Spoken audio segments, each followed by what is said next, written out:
Gəldik çıxdıq InDesign'da tipoqrafikanın iş mövzusuna. InDesign proqramında yeni bir fayl yaratmışıq.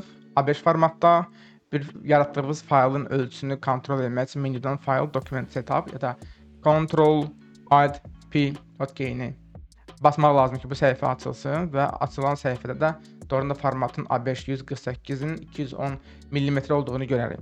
T hərfini tıkladığımız anda da, daha doğrusu bastığımız anda da klaviaturada Type tool aktiv olacaq.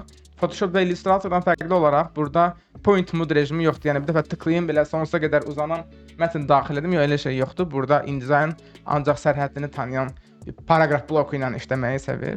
Bir çərçivə qoyun və istədiyiniz kimi artıq mətni bura daxil etməyə başlayın. Və ya müştəri sizə hazır mətn göndəribsə, girin Word dokumentdən, internetdən, hardan istəyirsinizsə, yəni sizə lazım olan mətni kopyalayın, gəlin InDesign-a, 2 dəfə tıklayın, lazım olmayan bu mənasız mətni yığışdırın və Ctrl-V, macOS-də Command-V eləməklə mətni bura atın. Yox, əgər əlimizdə hələlik ki, heç bir real content yoxdursa, buranı biz müvəqqəti demo contentlə də doldura bilərik. Əgər Illustrator, Photoshop bizə bura avtomatik Lorem Ipsum adlı, yəni latın sözlərindən ibarət bir müvəqqəti mətn verirdisə, bu blokun içinə həmin mətni daxil edirdisə, InDesign'da görsə elə bir şey yoxdur. Amma həmin funksiya biraz fərqli formada burada mövcuddur. Kursor hal-hazırda aktivdir, yanır sönür. Yəni bu demək ki, biz paragraf blokunun içindəyik. Menyudan Type, oradan da Fill with Placeholder Text desək, verilmiş şriftə, onun ölçülərinə, ara məsafələrinə uyğun bizim bu paragraf blokunun içinə bir mətn daxil olacaq. Təbii ki, bu uzatdığımız anda əlavə hissəsi boşdur. Yenə də tıklayın, kursoru aparın ən son hissəyə. Ta ki, Enter basıb yeni sətrə keçin. Yenə də Type, yenə də Fill with Placeholder. Yaxşı tərəf odur ki, nə qədər sizin çərçivəniz imkan versə, o qədər də mətni bura daxil edir. Bunu yığışdıraq. Bu dəfə gəlin gedək müştərinin verdiyi mətnə. Type tool'u götürək. Type tool vasitəsilə mərcinə, yəni bu kənar təhlükəsizlik məsafələri nəzərə almaqla bir çərçivə çəkirəm. Avtomatik kursor orada yanır sönür. O deməli ki, döyüşə hazıram, teksti bura at. Gedirik Word faylına. Burada 4 səhifədən ibarət bir faylımız var. Təbii ki, yenə elə latın sözlərindən ibarət. Lorem Ipsum mətnidir bu. Ctrl-A, hamısını Ctrl-E ya da ingilis dilində. Hamısını, bütün mətnləri select elədik. Ctrl-C. Gəldik InDesign-a. Yanıb sönür burada. Ctrl-V və avtomatik bizim mətnimiz bura daxil oldu. Yaxşı, əgər biz mətn bloku daxil etməsəydik qabaqcadan, Ctrl-V eləmək də həmin işi görəcəkdimi? Bəli, həmin işi görəcəkdik. Yenə də müəyyən bir paragraf bloku yarandı. Təbii ki, biz onu yeni ölçüyə uyğunlaşdırmalıyıq. Burada diqqətinizi çəkdisə, mətn blokunun aşağı sağ tərəfində qırmızı kvadrat və içərisində plus işarəsi əmələ gəldi. Və eyni zamanda bizim burada bir error. Error gördüyü, qırmızı gördüysə panikaya düşməliyik ki, aha, desən nəsə InDesign'da düz getmir. Düz getməyən nədir? Mətn çoxdur, text bloku isə balacadır. Ona görə mətnin bir hissəsi yerləşmir. Yəni baxın, uzadım. Yəni bu bloku nə qədər böyüdün, hələ də bu plus işarəsi var. Çünki kifayət qədər bol mətni balaca bir əraziyə yerləşdirməyə çalışıram. Bizim hal-hazırda cəmi bir səhifəmiz var. Və InDesign da ona görədir ki, bu mətn çox olacaqsa, bu səhifələrin sayını da çox eləsin. Dolayısıyla kontenti daha çox səhifəyə yerləşdirmiş olsun. Bir neçə səhifə açaq müvəqqəti olaraq. Bu mətnin davamını gətirmək istəyiriksə, bu plusun üzərində kursorla, daha doğrusu Selection tool aktiv olduğu halda, bunun üzərinə bir dəfə tıklayaq. Görürsünüz, kursorun yanına bir mətnin kiçik ölçüsü gəldi. Bu demək ki, artıq yəni mən bu mətni götürmüşəm, aparıb indi başqa bir yerə yerləşdirməyə hazıram. Və lazım olan hissəyə də bu mətni yerləşdirək. Təbii ki, o plusu hələ də görmüş oluruq. Yenə eyni qaydada plusu basaq. Yenə gedək digər bir hissəyə. Yəni bu sabaha qədər gərək biz bu mətni bu şəkildə daşıyaq bu səhifədən o bir səhifəyə. Bir neçə addım geri qayıdaq. Tutaq ki, elə bax ilk situasiyadayım. Yəni mətni yerləşdirmişəm və əlavə hissədə, yəni ki, mətnin böyük bir hissəsi də paragraf blokunun içərisində gizlənir. Cəmi bir dənə səhifə açaq və gələk bura. Text bloku seçilidir, plusu bastım. Gəlib bura əvvəl kimi yerləşdirəndə 3 saat tərzindən mərcin daxilində bir paragraf bloku çəkmək istəmirəm. Shift-i basıb saxlayıram. Görürsünüz, kursorun yanına belə bir ziqzaqvari, sonu oxla bitən bir əyri xətt gəlir. Bu deməkdir ki, yəni bu indi səhifələr boyunca sizin bu mətninizi rahatlıqla yerləşdirəcək. Shift-i basıb saxlayıb, bir dəfə tıkladığım anda avtomatik mərcin boyunca mətnlərim yerləşmiş oldu. Bir də bunun daha fərqli avtomatik variantı var. Yəni bir daha geri qaydırıq. Hətta bunu belə yığışdıraq. Hal-hazırda təkcə bir səhifəmiz var.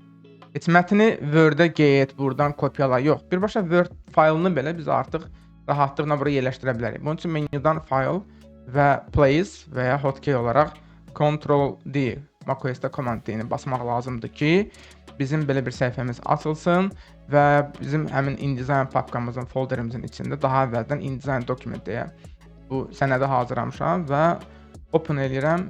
Bizi xəbərdarlıq edir ki, başqa bir proqram hal-hazırda bu faylı istifadə edir. Üzr istəyirik ondan və bunu da bağlayırıq. Doğrudan da biz istifadə edirdik.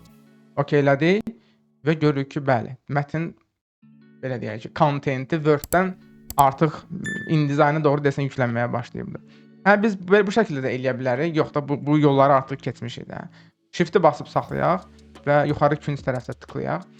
Bir səhifəmiz var idi, xatırladıram, amma indi görürük ki, bəli, səhifə sayı 5-dir və InDesign korrekt şəkildə mətnimizi bu çərçivənin daxilindən yerləşdiribdir. Yəqin ki, 3 saat kopyalamaqdansa, oradan orada daşımaqdansa, əlimizin altında Word faylı varsa, elə bu ilə işləmək daha rahat olar. Geri qaytaraq, kursorun yanındakı bu mətnlə də işləmək istəmirsinizsə, Escape-i basmalısınız ki, artıq onu kursora yükləməyəsiniz. Əgər burada bir məqamı da diqqət çəkək, təkrar bir dənə oynayaq, document, fayla girək, fayldan da place eləyək, faylımızı seçək və shiftlə bir yerdə tıklayaq. Əgər hər şey qaydasında gedibsə, heç bir xəta yoxdursa, aşağıda artıq no error deyəcək və yaşıl dairə bizə göstərəcək ki, ən azından mətnlə bağlı bizim burada bir xətamız yoxdur. Mətnlə bağlı yox, yəni şərt deyil. İstənilən InDesign-da xətanı bizdə bu şəkildə burada aşağıda Preflight pəncərəsində 2 dəfə tıklayanda açılan bu pəncərədə göstərəcək. Görürsünüz, hal-hazırda heç bir xəta yoxdur. Mən bu paragraf blokunun ölçüsünü biraz kiçildim. Mətnin bir hissəsi qaldı aşağıda və avtomatik error burada, errorun tipi burada. Yəni biz buranı açıb hətta görə bilərik ki, error bizi harda gözləyir. 5-ci səhifədə. Məsəl üçün mən 1-ci səhifədəyəm və qırmızı işıq və açıb Preflight pəncərəsini, hansı ki bunu buradan 2 dəfə tıkladım, açdım və ya bunun başqa yeri, onu da qeyd edək. Window, Output və Preflight pəncərəsidir. Və lazım olan xətanı gedib lazımi yerdə də tapa bilərik. 5-ci səhifəyə gedəndə məhz bu paragraf çərçivəsində mətnin yerləşmədiyini görə bilərik. Əla. Əgər bizim bir mətn blokunda artıq belə mənasız boş yer varsa, biraz qənaətcil olmaq lazımdır. Rahatlıqla götürüb bu şəkildə də eləyə bilərik ki, ən azından bir səliqəli görünsün. Ya da ən yaxşısı aşağıda 2 dəfə tıklamaq kifayətdir ki, ən sonuncu zəbt olunmuş yerə qədər bu paragraf bloku kiçilmiş olsun. Deyə bilərsiniz ki, burada bir boşluq var, nəsə xəta var, orada böyük ehtimal ki, artıq bir enter ya da probel var. 2 dəfə tıklayıb gördük ki, bəli, kursor doğrudan da oradadır. Enterin hesabına ora düşüb. Backspace ilə həmin hissəni silək, götürək yenə selection tool-u. 2 dəfə tıklayaq və görərik ki, artıq paragraf bloku lazımlı olan zəbt olunmuş ən son nöqtəyə kiçilmiş oldu. Və ən əsas məsələ də bu əməliyyatlardan sonra hələ də yaşıl işıq var və heç bir xətamız yoxdur. Tekstlə bağlı əsasən bu paragraf bloku ilə bağlı gəlin bir dənə məqama da nəzər salaq. Geri qaytaraq, bir neçə dəfə geri qaytaraq ki, səhifəmiz ancaq bir səhifədən ibarət olsun. Əgər 2 paragraf bloku varsa, biz onları bir-birinə rahatlıqla bağlaya bilərik. Yəni birinci addımda etdiyimiz kimi bir overset text varsa və biz onu küncündəki o plusu bastıq, davamını gətirdik məntiqi ilə eyni qaydada heç yəni tam yerləşmiş, hətta boşluğu olan paragraf bloklarını belə biz bir-birinə bağlaya bilərik.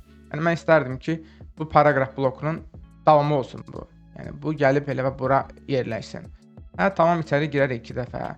Hamısını select eləyib Ctrl X eləyərik, gələrik bura, Enter basıb Ctrl V eləyərik. Buradakı mətni bura daşımış olaram.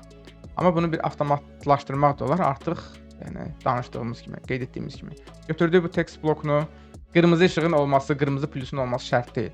Bu marker elə ona görədir ki, buranı tıklayıb digərinin üstünə aparaq. Görürsünüz, bu dəfə də kursorun yanında link, bağlantı simvolu, ikonkası gəlmiş oldu, yaranmış oldu. Yəni o deməkdir ki, tıkladığımız anda artıq bu paragraflar arasında bir bağlılıq var. Bizim sadəcə burada bir yerdə enter vurmağımız lazım idi ki, bir paragrafla o birisi paragraf, yəni fiziki olaraq birləşməsinlər, fərqli paragraflar kimi qalsınlar. Və indi bu paragraf blokunun yanında əlavə bir qeydlər eləsəm, nələrsə bura daxil eləsəm, əlavə mətn bloku, daha doğrusu demo kontenti bura yükləsəm, artıq bunlar bir-birlərinin davamıdır. Yəni birindəki dəyişiklik o birisində də öz təsirini göstərəcək.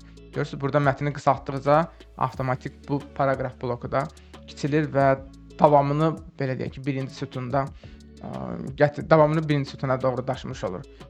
InDesign'da tipoqrafika mövzusuna giriş etdik. Mövzumuz genişdir. Bu proqramın mətnlə işləməklə bağlı imkanları, yəni olduqca çeşidlidir. Ona görə də irəlidə daha maraqlı dərslər bizi gözləyir. O vaxta qədər isə siz bu gün bizim də göstərdiyimiz eksperimentləri sınaqdan keçirin, təkrarlayın, tapşırıqlar edin.